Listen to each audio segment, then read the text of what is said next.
마태가 기록한 기쁜 소식. 마태복음 7장.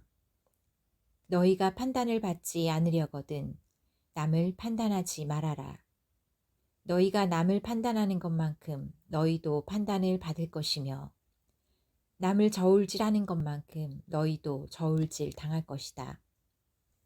왜 너는 형제의 눈 속에 있는 티는 보면서 내 눈 속에 있는 들보는 보지 못하느냐? 내 눈 속에 들보가 있는데 어떻게 형제에게 내 눈 속에 있는 티를 빼내주겠다 하고 말할 수 있느냐? 위선자야, 먼저 내 눈 속의 들보를 빼어내라. 그러면 내가 밝히 보고 형제의 눈 속에 있는 티도 빼낼 수 있을 것이다. 너희는 거룩한 것을 개에게 주지 말고 진주를 돼지 앞에 던지지 말아라. 그것들이 발로 빗밟고 돌아서서 너희를 물어 뜯을지도 모른다. 구하라 그러면 받을 것이다. 찾아라 그러면 찾을 것이다. 문을 두드려라 그러면 열릴 것이다.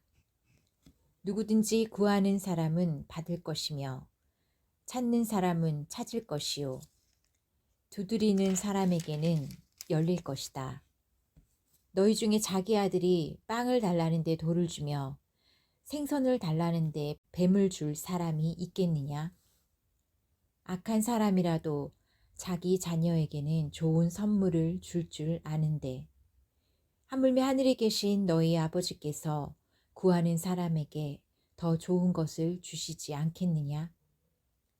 그러므로 무엇이든지 너희가 남에게 대접을 받고 싶거든 먼저 남을 대접하여라. 이것이 곧 율법과 예언자들의 가르침이라. 영생의 길. 좁은 문으로 들어가거라. 멸망에 이르는 문은 크고 길도 넓어 그리로 들어가는 사람이 많고 생명에 이르는 문은 작고 길도 좁아 찾는 사람이 적다. 너희는 거짓 예언자들을 조심하여라. 그들은 양의 옷을 입고 너희에게 오지만 속은 굶주린 이리떼와 같다. 열매를 보고 나무를 아는 것처럼 그들의 행동을 보고 진짜 예언자인지 가짜 예언자인지 알 수 있다. 가시나무에서 포도송이를 따거나 엉겅퀴에서 무화과를 딸 수 있겠느냐? 이와 같이 좋은 나무마다 좋은 열매를 맺고 못된 나무는 나쁜 열매를 맺기 마련이다. 좋은 나무가 나쁜 열매를 맺을 수 없고 나쁜 나무가 좋은 열매를 맺을 수 없다. 좋은 열매를 맺지 않는 나무마다 찍혀 불에 던져진다. 그러므로 너희는 그들의 행동을 보고 그들이 누구인지 알아낼 수 있을 것이다. 내게 주여 주여 한다고 해서 모두 다 하늘나라에 들어갈 것이 아니라 하늘에 계신 내 아버지의 뜻을 실행하는 사람만 들어갈 것이다. 그날에는 많은 사람들이 나에게 주여 주여 우리가 주님의 이름으로 예언을 하고 귀신을 쫓아내고 많은 기적을 행하지 않았습니까? 라고 말할 것이다. 그러나 그때 나는 너희를 도무지 알지 못한다. 이 악한 자들아, 내게서 떠나가거라 하고 분명히 말할 것이다. 그러므로 내 말을 듣고 실천하는 사람은 반석 위에 집을 지은 지혜로운 사람과 같다. 비가 내려 홍수가 나고 바람이 불어 그 집에 몰아쳐도 무너지지 않는 것은 그 집을 반석 위에 세웠기 때문이다. 그러나 내 말을 듣고 실천하지 않는 사람은 모래 위에 집을 지은 어리석은 사람과 같다. 비가 내려 홍수가 나고 바람이 불어 그 집에 몰아치면 크게 무너지고 말 것이다.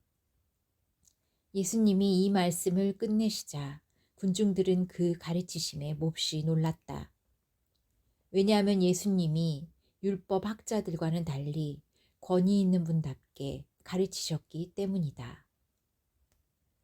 마태가 기록한 기쁜 소식. 마태복음 8장. 여러 가지 병을 고치심. 예수님이 산에서 내려오시자 많은 군중이 뒤따랐다. 마침 한 문둥병자가 예수님께 와서 절하며 주님, 주님께서 원하시면 저를 깨끗이 고치실 수 있습니까? 하였다. 예수님이 그에게 손을 대시며 내가 원한다. 깨끗이 나아라.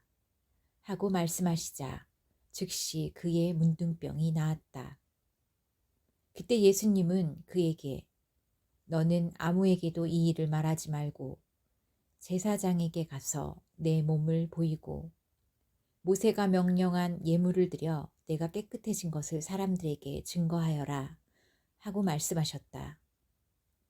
예수님이 가버나움에 가셨을 때 한 장교가 예수님께 와서 도움을 구하며 주님, 제 하인이 중풍에 걸려 몹시 고생하고 있습니다. 라고 하였다. 예수님이 그에게 내가 가서 고쳐주겠다 하시자 장교는 이렇게 대답하였다. 주님, 저는 주님을 제 집에까지 오시게 할 만한 자격이 없습니다. 그저 나으라는 말씀만 한마디 해주십시오. 그러면 제 하인이 나을 것입니다. 저도 윗사람을 모시고 있고 제 아래에도 부하들이 있어서 제가 부하에게 가라 하면 가고 오라 하면 오고 제 하인에게 이 일을 하라 하면 합니다. 예수님은 이 말에 놀라시며 따라온 사람들에게 말씀하셨다. 내가 분명히 말하지만 이스라엘 온 땅에서 이만한 믿음을 가진 사람을 만나보지 못하였다. 또 너희에게 말한다. 동서사방에서 많은 이방인들이 모여들어 하늘나라에서 아브라함과 이삭과 야곱과 함께 잔치자리에 앉을 것이다.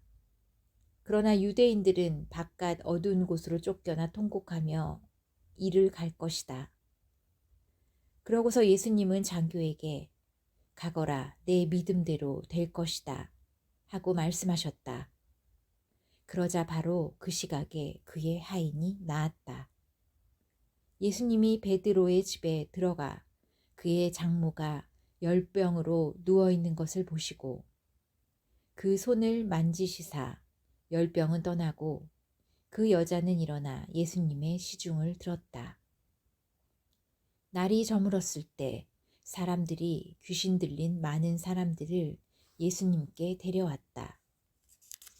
그래서 예수님은 말씀으로 귀신들을 쫓아내고 병자들을 다 고쳐주셨다. 이것은 예언자 이사야의 다음과 같은 예언을 이루기 위해서였다. 그는 우리의 연약함을 몸소 담당하시고 우리의 질병을 짊어지셨다. 예수님을 따르는 사람의 각오. 예수님은 군중들이 자기 주위에 모여드는 것을 보시고 호수 저편으로 건너가자고 하셨다. 그때 한 율법학자가 예수님께 와서 선생님, 저는 선생님이 어디로 가시든지 따라가겠습니다. 하였다. 그래서 예수님은 그에게 여우도 굴이 있고 공중에 새도 보금자리가 있다. 그러나 나는 머리 둘 곳이 없다. 하고 말씀하셨다. 그러자 제자 중에 한 사람이 예수님께 주님, 먼저 가서 제 아버지의 장례를 치르도록 허락해 주십시오 하였다. 그러나 예수님은 그에게 죽은 사람의 장례는 영적으로 죽은 사람들이 치르게 버려두고 너는 나를 따르라 하고 말씀하셨다. 폭풍을 잔잔케 하심. 그리고 예수님이 배를 타시사 제자들도 뒤따랐다. 그런데 갑자기 바다에 큰 폭풍이 휘몰아쳐서 배가 침몰하게 되었다. 그러나 예수님은 주무시고 계셨다. 제자들은 예수님을 깨우며 주님 살려주십시오. 우리가 죽게 되었습니다. 하고 부르짖었다. 예수님이 제자들에게 왜 무서워하느냐 믿음이 적은 사람들아 하시고 일어나 바람과 바다를 꾸짖으시 바다가 아주 잔잔해졌다. 사람들은 놀라 도대체 이분이 누구이기에 바람과 바다도 복종하는가 하고 수군거렸다. 예수님이 호수 건너편 가다라 지방에 가시자 귀신 들린 두 사람이 무덤 사이에서 나와 예수님과 마주치게 되었다. 그들은 너무 사나워 아무도 그 길로 지나갈 수 없었다. 그런데 귀신 들린 사람들이 갑자기 하나님의 아들이여 우리가 당신과 무슨 상관이 있습니까? 정한 때가 되기도 전에 우리를 괴롭히려고 오셨습니까? 하고 외쳤다. 마침 거기서 약간 떨어진 곳에 많은 돼지떼가 풀을 먹고 있었다. 귀신들은 예수님께 우리를 내어 쫓으시려거든 저 돼지떼 속에라도 들여보내 주십시오 하고 간청하였다. 예수님이 좋다 가거라 하시자 귀신들이 나와서 돼지떼 속으로 들어갔다. 그러자 갑자기 돼지떼가 모두 가파른 비탈로 내려달려 호수에 빠져 죽고 말았다.